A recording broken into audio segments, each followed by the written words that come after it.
우리가 사랑하고 의지할 만한 대상을 잃어버린 그 경험이 있을 수도 있습니다. 가장 가까운 사람이, 너무너무 사랑하는 사람이 내 곁을 떠났을 때 그 느낌과 감정은 이루 말하기가 힘들 것입니다. 너무 슬프고 애통하여서 어떻게 살아야 될지라는 그런 처절한 심정이 있을 것입니다. 이러한 경험은 채울 수 없는 엄청난 상실감을 줍니다. 이 상실감. 이 땅에서 살아갈 소망을 잃어버린 채 절망의 상태에 빠질 수도 있을 것입니다. 왜 그럴까요? 우리가 사랑하는 사람을 생각할 때 죽음은 인생의 마침표라고 생각하기 때문입니다. 죽음은 결코 끝이 아닙니다. 그럼에도 불구하고 이별의 아픔으로 인해서 너무너무 상심한 마음이 듭니다. 그때 소망이 없어 보이는 이 막막한 상황을 어떻게 이겨낼 수 있을까요? 분명히 믿는 사람들도 부활에 대한 소망이 있음에도 불구하고 자신이 가장 신뢰했던 분이 나와 이별하게 된다면 자신도 모르게 앞이 깜깜하고 어떻게 해야 될지 모르는 그런 낙심하는 상황에 처할 수가 있습니다. 그때 어떻게 이러한 상황을 이겨낼 수 있을지 말씀을 통해 살펴보도록 하겠습니다. 제자들의 모습을 한번 생각해 보시기 바랍니다. 예수님을 눈앞에서 잃어버린 그 제자들의 모습, 그리고 그들을 따랐던 많은 사람들이 있었습니다. 예수님께서 십자가에 못 박혀 돌아가시고 그들 앞에 예수님이 보이지 않자 그들은 하나씩 떠나가기 시작합니다. 그러나 골고다 언덕 십자가에 그 고난의 길에도 함께 갔었고 예수님의 시신을 묻은 그 자리에도 함께 있었던 사람들이 있었습니다. 그들은 누구였을까요? 무덤을 지켜본 여인들이었습니다.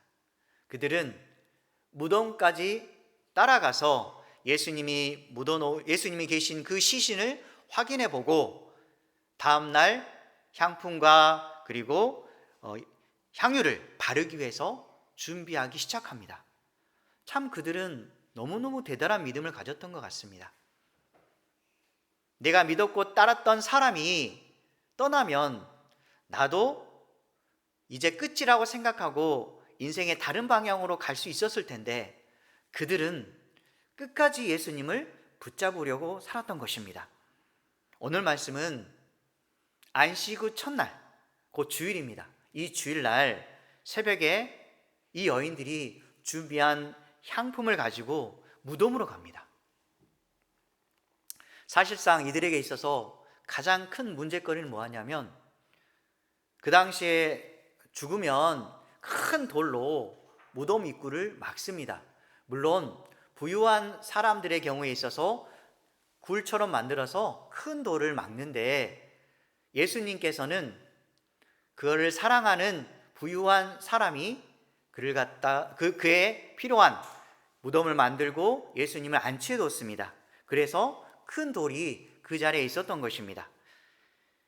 이 여인들이 누가 무덤에 있는 큰 돌을 옮겨줄 것인가에 대한 그런 막막한 마음이 있었습니다. 그래도 믿음을 가지고 예수님의 시신이 있는 곳으로 갔습니다. 그런데 놀랍게도 이미 돌이 무덤에서 굴려져 있었고 이 돌에 대한 어떻게 옮길 거에 대한 그리고 누가 옮길 거에 대한 그런 생각을 접어들고 그녀들도 들어갔습니다. 그런데 예수님의 시신은 보이지 않았습니다. 어떻게 된 것이지?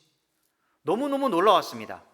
그리고 한 가지 생각할 때 분명히 병사들이 철저하게 지키고 있어야 되는데 병사들도 없고 아무도 없습니다. 그런데 여기서 우리가 한 가지 생각해야 될 게 뭐냐면 병사들이 철저하게 지키는 그 자리에 무덤이 비어있다는 그 사실은 부활하신 예수님이 다시 사셨다는 그 사실에 대해서 어느 누구도 부인할 수 없다는 것입니다. 이 부활은 진짜 일어난 사실이라는 것입니다. 그러나 이 여인들의 모습을 한번 보십시오. 이 과감한 그들의 행동, 어디에서 나온 것일까요?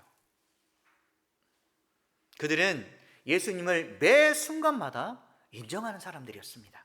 그리고 어떤 상황이든지 간에 예수님을 끝까지 붙드는 사람이 이들이었습니다. 결국 우리에게 적용해 보면 예수님 곁을 지키는 그 사람이 예수님과 늘 함께하는 사람이고 예수님을 믿는 올바른 믿음을 가진 사람들입니다. 여러분은 어떻습니까? 예수님을 믿는 사람으로서 예수님의 곁을 끝까지 지키고 계십니까? 우리가 살면서 항상 기쁜 일만 일어나는 것은 아닙니다. 순식간에 가정에 문제가 생기고 물질에 어려움이 생기기도 하고 또한 사랑하는 사람이 많은 아픔을 통해서 물질이나 여러 가지 어려움과 난관을 우리가 겪을 수도 있습니다. 그 순간 예수님을 잊어버리고 교회당을 떠나는 사람이 있을 수도 있습니다. 그렇지만 예수님을 믿는 사람은, 진짜 구원받은 사람은 어려운 형편이나 상황 속에서도 예수님 곁을 떠나지 않고 그분이 주신 자리를 끝까지 사수하는 사람입니다. 우리도 마찬가지로 어떠한 일이 있든지 간에 예수님 곁을 지키는 저와 여러분 되시기 바랍니다. 소망이 없어 보이는 그 순간에도 주님이 살아계심을 인정하며 살아갈 때 내 삶의 부활의 기쁨을 누릴 수 있는 것입니다. 마태복음 10장 32절에 보면 이렇게 나와 있어요. 함께 읽도록 하겠습니다. 누구든지 사람 앞에서 나를 시인하면 나도 하늘에 계신 내 아버지 앞에서 그를 시인할 것이요. 우리는 어떤 자리를 가든지 간에 사람을 만날 때 나는 예수님을 믿는 사람입니다, 나는 교회 다니는 사람입니다 라고 그 사람 앞에서 늘 시인해야 됩니다. 부끄러워서 교회 다니는 것이 창피하다라고 하는 그 순간 내 정체성이 망가집니다. 자신이 떳떳하게 나는 그리스도인이요 교회 다니는 사람이고 하나님을 믿는 사람입니다 라고 주변 사람들에게 고백하면 내 자신이 떳떳하게 살고 있다라는 증거입니다. 하나님 앞에 겸손한 모습을 보일 뿐만 아니라 다른 사람들 앞에 믿는 자다운 당당한 모습, 이게 대단히 중요합니다. 내가 다른 사람들 앞에 주님을 믿는다라고 고백하면 나중에 예수님 앞에 갔을 때 예수님께서도 마찬가지로 너는 내 사랑하는 딸이야 라고 하나님 앞에서 그대로 시인해 준다라고 말씀합니다. 만약에 세상에서 부끄럽게 살아가면서 예수님을 시인하지 않고 겨우 구원을 얻을 만한 그런 믿음으로 살아간다면 나중에 예수님 앞에 섰을 때 예수님이 우리에게 뭐라고 말씀하시겠습니까? 부끄러운 구원이 아니라 주님 앞에 섰을 때 칭찬받는 당당한 믿음을 가지고 사시기 바랍니다. 이 부활의 기쁨을 다른 사람에게 알려주는 것 너무너무 행복한 것이고 우리에게 있어서 사명이자 또한 행사할 수 있는 권리입니다. 여러분이 당당한 믿음의 인생을 사시기 바랍니다.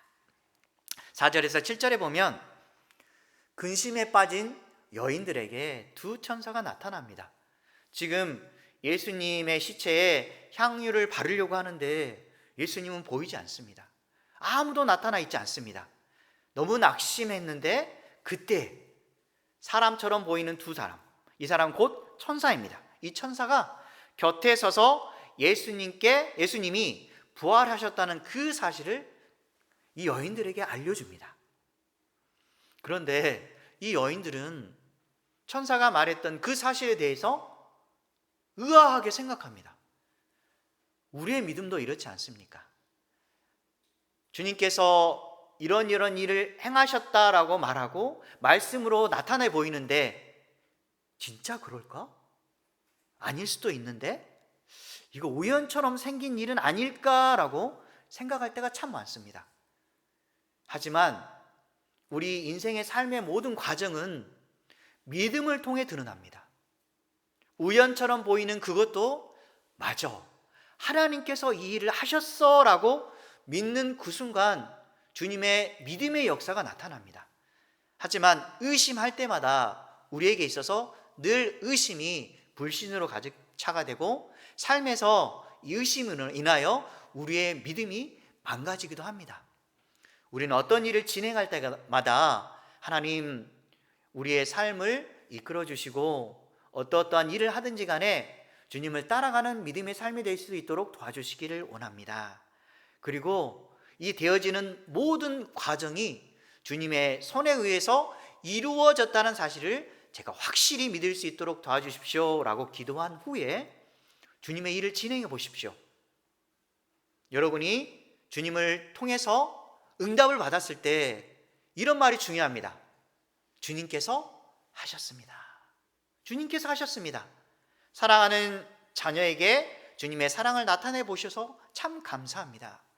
조그마한 일을 통해서도 주님께서 이렇게 역사해 주셔서 너무너무 감사합니다 라는 고백이 있을 때 우리의 삶의 모든 과정이 주님께서 역사한다는 사실이 우리에게 삶을 통해서 그대로 나타나 보이는 것입니다. 예수님께서는 분명히 제자들에게 말했습니다. 우리 누가복음 9장 22절에 이렇게 나와 있습니다. 함께 읽겠습니다. 이르시되 인자가 많은 고난을 받고 장로들과 대제사장들과 서기관들에게 버림받아 죽임을 당하고 제3일에 살아나야 하리라 하시고, 이미 누가복음 9장에 훨씬 이전에 예수님께서 내가 고통을 당할 것이다. 하지만 3일 후에 다시 살아나리라 라고 말을 했습니다. 그런데 제자들과 그를 따르는 모든 사람들은 그냥 넘어갔습니다. 우리들에게 있어서 어떤 마음이 있냐면 주님이 말씀하시면 그 말씀을 그대로 받아야 되는데 이 말씀을 나에게 필요한 말만 받는 경우가 참 큽니다. 저도 또한 하나님 말씀을 증거하고 있는데 그 말씀 중에 선택적으로 받아들이는 경향이 있습니다. 이것은 나에게 주신 말씀이고 이건 나와 상관없는 말이야 라고 하나님의 말씀을 제낄 때가 있습니다. 하나님의 말씀은 제끼거나 튕기는 그런 선택적인 말씀이 아닙니다. 항상 하나님의 말씀을 있는 그대로 반듯하게 받았을 때 나중에 그 말씀이 우리 삶에서 작동하는 것입니다. 지금 그들은 사실상 예수님께서 고난당하시고 3일 만에 다시 살아나시겠다라는 그 말을 절대 믿으려 하지 않았습니다. 왜 그러냐면 자신이 따르는 그 예수님이 죽는다면 내가 그분을 따를 필요가 없기 때문입니다. 죽는데 내가 뭐 하려고 따르겠어?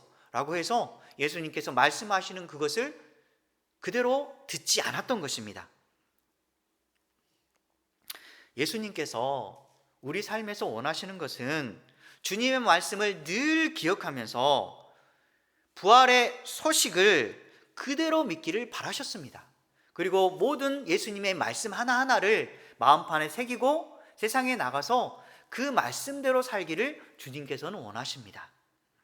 여러분의 믿음은 어떠신가요?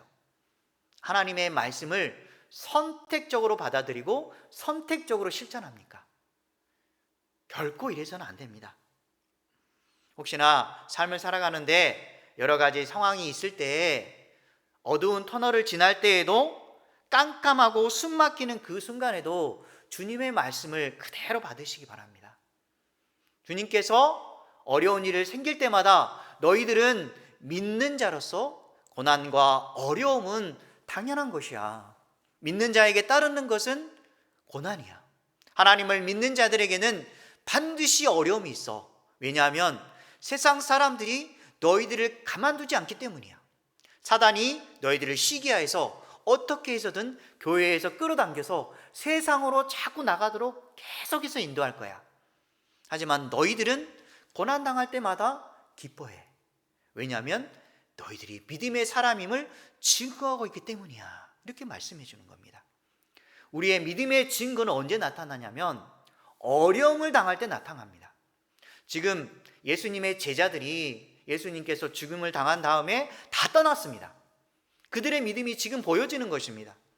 우리들도 마찬가지로 인생의 어려움이 탁 닥치는 그 순간 내 믿음이 보입니다. 주님을 떠나고 넘어져서 세상 사람처럼 행동한다면 내 믿음이 그거밖에 안 되는 것입니다. 하지만 실패했더라도 다시 돌아서서 주님께 얼굴을 맞대고 주님께 향한 사람은 정말 주님이 사랑하는 사람입니다. 저와 여러분은 마찬가지로 부끄러운 자리에 있을지라도 주님의 돌보심을, 주님의 인도하심을 믿는다면 세상에 어떤 일이 있더라도 주님을 향하는 그 믿음으로 말미암아 당당하게 살아갈 수가 있습니다. 혹시나 실수했습니까? 어리석은 행동을 했습니까? 부끄러워하지 마십시오. 주님 앞으로 다시 나아가서 주님, 저와 같은 죄인을 사랑해 주셔서 너무너무 감사합니다 라는 그 믿음을 가지고 고백한다면, 사랑하는 딸아, 사랑하는 아들아, 내가 너를 사랑하고 있단다. 너의 죄를 다시는 기억하지 않고 이제 이 순간으로부터는 죄를 짓지 말고 주님의 믿음으로 살아라라고 주님께서 우리에게 말씀하시는 것입니다. 소망이 없는 그런 상황 속에서도 말씀을 기억하며 주님을 온전히 신뢰하는 저와 여러분 되시기 바랍니다. 예레미야 29장 11절에 보면 주님께서 우리에게 원하시는 것이 있습니다. 그리고 우리의 삶을 통해서 나타내 보이기를 원하시는 것이 있습니다. 함께 읽도록 하겠습니다. 여호와의 말씀이니라. 너희를 향한 나의 생각을 내가 아나니 평안이요 재앙이 아니니라. 너희에게 미래와 희망을 주는 것이니라. 주님은 설령 우리가 어리석은 모습을 가졌더라도 주님의 생각은 뭐냐면 우리에게 평안을 주시길 원합니다. 네가 어리석은 일을 행했느냐? 너는 그에 맞는 합당한 벌을 받아야 돼, 이런 말이 아니십니다. 우리에게 주시는 것은 평안이요 재앙이 아니라 미래와 희망을 주십니다. 우리에게 무엇을 주신다고요? 미래와 희망. 항상 마음속에 되새기기 바랍니다. 주님께서는 나에게 평안을 주시고 미래와 희망을 주시는구나 라고 늘 삶에서 계속해서 기억하며 사시기 바랍니다. 주님은 분명히 말씀을 의지하는 사람에게 우리에게 비전과 희망을 반드시 부어주실 것입니다. 8절에서 12절에 보면 여인들이 예수님의 말씀을 기억하고 이제 부활의 사실을 주변 사람들에게 알리기 시작합니다. 어제 우리 교회에서 오늘이 부활절이라고 해서 부활절 계란을 이렇게 돌렸습니다. 사람들이 바라보고 처음에는 교회라는 그 사실에 별로 달갑지 아니한데 너무 놀라운 것은 내일이 부활절이라서 이렇게 계란을 돌리고 있습니다 라고 하는 그 순간 그들이 너무 의심하지 않고 그대로 받는 것입니다. 너무너무 기뻤습니다. 주님이 부활했다는 그 사실에 대해서 다르게 받지 않고 그대로 반듯하게 받는 모습에 아직 우리나라는 살아있구나. 이전에 믿었던 사람들을 보면 부활절 날 교회에 가면 계란을 돌렸습니다. 그 사실을 기억했던 사람들이 참 많이 있던 것 같아서 너무 흐뭇했습니다. 우리의 인생은 주님께 의해서 움직여가는 인생입니다. 과거에 기억들이 많이 있을 텐데 그 기억들이 우리 삶에 있어서 믿음으로 작용할 수가 있습니다. 혹시 여러분들에게 따뜻한 사랑의 기억과 믿음의 기억이 있었다면 다시 한번 생각해 보시기 바랍니다. 그 추억들이 우리를 삶을 살아가는데 좋은 믿음의 영향력으로 작용할 수가 있습니다. 이 여인들도 마찬가지로 예수님과 함께 있던 시간들, 그 시간들이 너무너무 소중해서 주님을 따랐던 그 기억들이 그녀들의 삶을 움직일 수 있는 믿음이었을 것입니다. 우리 사랑하는 아들이 있는데 사랑하는 아들이 나중에 크면 엄마 아빠가 해줬던 일들을 기억할 것입니다. 우리 엄마가 어렸을 때 손잡고 교회에 갔어. 그리고 우리 엄마가 따뜻한 마음으로 나를 안아주셨고 늘 생각해 주었고 항상 슬플 때에도 나를 안아주었던 따뜻한 엄마셨어. 우리 어린 생명이 나중에 커서 그 사랑하는 마음을 품고 살게 될 것입니다. 여러분들 기억하십시오. 믿음의 추억은 우리 인생을 살아가는데 중요한 계기가 된다는 사실. 마찬가지로 이들도 이제야 주님의 말씀을 비로소 기억하기 시작합니다. 조각난 그들의 믿음의 말씀들이 퍼즐처럼, 맞춰주는 퍼즐처럼 한순간에 작동하고 맞춰져 가고 있는 것입니다. 맞아, 그때 예수님께서 고난당하시고 3일 만에 다시 살아난다고 약속하셨어. 맞아. 그들이 박수치면서 이제 예수님이 살아나심을 다른 사람들에게 증거하며 살아났던 것입니다. 그래서 그들이 먼저 달려간 게 뭐냐면 11 제자들에게 달려갑니다. 예수님이 살아나셨어요. 예수님이 부활하셨어요 라고 그들에게 알립니다. 그 소식을 알리자 예수님의 제자들은 어땠을까요? 그렇게 믿음 좋은 제자들, 맞아, 예수님이 살아난다고 하셨지, 자 그럼 얼른 가자, 이런 믿음을 가졌을까요? 특히 수제자 베드로는 어땠을까요?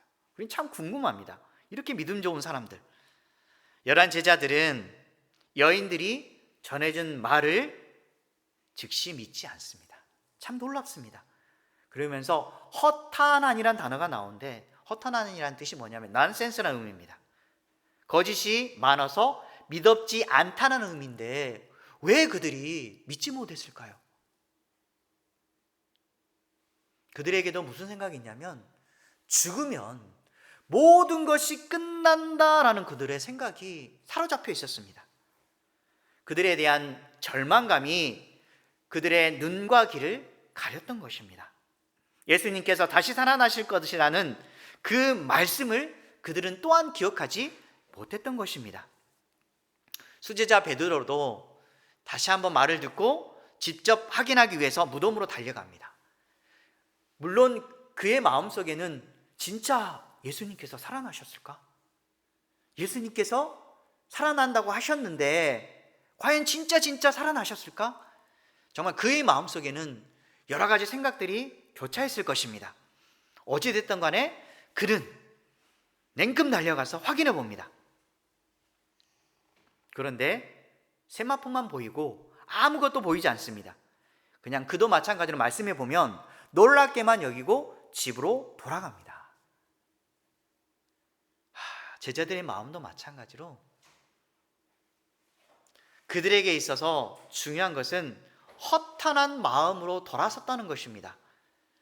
하나님의 말씀이 그들에게 들어왔을 때 우리 인생의 말씀처럼 메아리치는 소리에 불과할 수도 있습니다. 주님은 자꾸 외칩니다.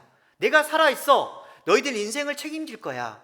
어떠한 일에 있든지 간에 믿음으로 살면 너의 인생 하나하나를 내가 책임질게 라고 주님께서 말씀하시는데, 이 소리가 내 귀에 들리는 그 순간 메아리처럼 울리고 그냥 환청처럼 들리고 결국 끝나는 그런 믿음의 사람이 되고 있지는 않습니까?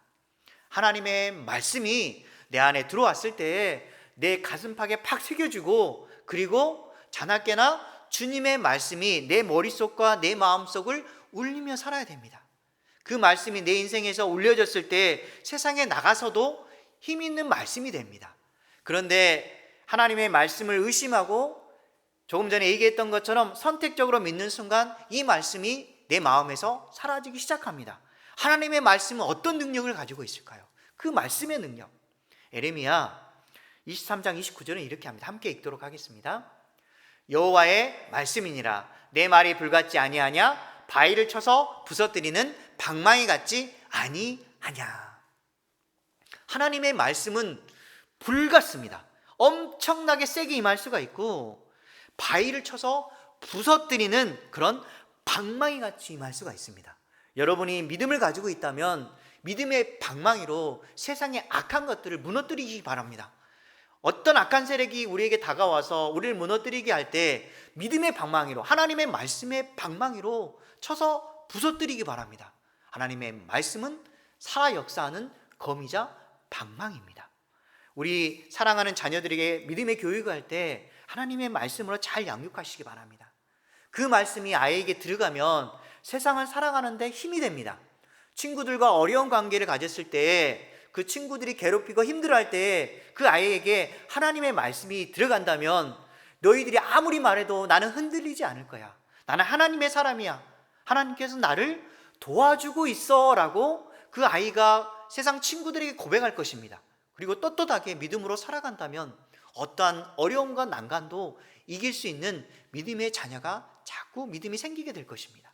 그렇게 믿고 자녀에게 하나님의 말씀을 계속해서 먹이시기 바랍니다. 그 말씀이 곧 생명입니다. 말씀이 이루어질 거라는 여러분이 그 가슴 떨림이 저뿐만 아니라 여러분에 있기를 바라고, 말씀에 대한 기대감과 사모함이 여러분들에게 늘 공급되어 주시기 바랍니다. 우리 사랑하는 수제자 베드로 한 번 더 생각해 볼까요? 누가복음 5장 4절에서 5절에 보면 처음에 예수님을 믿었던 그 베드로 어떻게 고백했는가 함께 읽도록 하겠습니다. 말씀을 마치시고 시몬에게 이르시되 깊은 데로 가서 그물을 내려 고기를 잡으라. 시몬이 대답하여 이르되 선생님, 우리들이 밤이 새도록 수고하였으되 잡은 것이 없지만은 말씀에 의지하여 내가 그물을 내리이다 하고. 말씀에 의지하여 베드로의 인생이 바뀌어진 것은 하나님의 말씀에 의지하여서 그물을 던졌습니다. 이성이 작동하는 순간 하나님의 말씀이 의심을 받습니다. 하지만 이성을 내려놓고 주님이 말씀하오니 내가 말씀대로 살겠습니다 라고 하는 순간 믿음이 작동하게 되고 그물을 내던지게 됩니다. 믿음의 그물을 내려냈을 때 어떤 결과가 일어났을까요? 베드로는 던졌을 때 어떻게 나왔냐면 그들이 찢어지지 않을 정도, 물론 찢어질 정도고 비슷할 정도로 많은 고기를 얻게 됩니다. 많은 그물을 얻게 됩니다. 우리도 마찬가지로 믿음의 그물을 탁 던지면 물고기가 안 잡힐 듯 하지만 주님께서 믿음으로 던지는 자에게 그물이 찢어질 정도의 많은 포획량을 얻도록 허락하십니다. 여러분도 세상에서 그런 믿음의 그물을 던지시기 바랍니다. 한 영혼을 살리는데, 그리고 내가 어떤 일을 열심히 해서 주님을 위해서 살아가는데 내가 그 결과물을 딱 던졌을 때 주님께서는 훨씬 더 많은 필요한 것들을 그물에 내던져 주십니다. 여러분, 반드시 믿음이 여러분을 살립니다. 말씀의 능력이 여러분의 인생에 있어서 혹시나 절망 가운데 있을 때 그 절망을 끊어내는 칼날이 될 것이고, 소망 가운데 있습니까? 소망을 계속해서 드러내주는 인생의 열쇠가 될 것입니다. 여러분의 키의 열쇠는 어디에 담겨 있습니까? 바로 말씀에 담겨 있습니다. 말씀을 의지하는 저와 여러분 되시기 바랍니다. 말씀을 정리하도록 하겠습니다. 우리가 소중히 여기는 사랑하는 사람, 그리고 좋아하는 것들을 잃어버리면 사실상 절망에 빠질 수 있습니다. 현재의 상태가 회복될 그런 소망이 전혀 없을 때 포기하고 싶은 그런 마음까지 들 수도 있습니다. 이러한 상황일 때 예수님의 무덤을 찾아간 여인들을 한번 기억해 보시기 바랍니다. 막막한 그 상황 속에서도 오직 예수님과의 추억을 생각하며 오직 믿음만을 가지고 주님 계시는 그 무덤을 향해 걸어갔습니다. 돌을 굴려줄 사람이 없을지라도 그들은 오직 믿음만을 붙잡고 갔을 때 예수님의 살아나심을 증거하는 첫 증인이 되었습니다. 우리도 마찬가지로 주님 곁을 떠나지 않고 주님이 계신 그 자리를 끝까지 사수하고 세상에 나가서 주님의 복음을 증거했을 때 주님을 증거하는 믿음의 사람이라고 주님께서 우리에게 칭찬해 주실 것입니다. 나중에 주님 앞에 섰을 때 부끄러운 자의 인생을 사시겠습니까? 아니면 잘했다 칭찬받는 하나님의 믿음의 사람이 되시겠습니까? 주님은 분명히 말씀하십니다. 그분이 원하시는 것은 우리에게 평안과 미래와 희망을 주시기를 원하십니다. 말씀을 의지하여 그물을 던지시기 바랍니다. 주님이 하시고자 하면 기적도 이루어집니다. 그리하면 불가능했던 일들이 새롭게 바뀌는 놀라운 역사를 체험하는 놀라운 일이 이루어지리라 믿습니다.